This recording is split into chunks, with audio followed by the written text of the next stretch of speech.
আলাইকুম। এগ্রোয়ানের চক্কা জাতের উস্তা হারভেস্ট হচ্ছে আজকে, আলহামদুলিল্লাহ। মাশাআল্লাহ দিলে খুব ভালো সাইজটা অনেক সুন্দর, করলার সাইজ, কিন্তু এটা হচ্ছে উস্তা। বুঝাও না না, এবারই মিডা লম্বা জাতের, খুব সুন্দর মাশাআল্লাহ।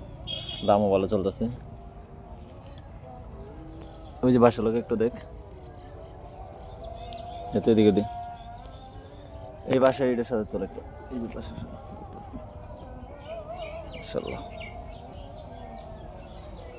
আজকে নিয়ে মনে হয় পঞ্চমবারের মতো হারভেস্ট চলতেছে না?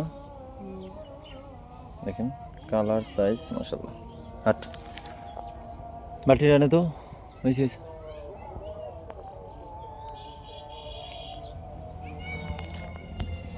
যা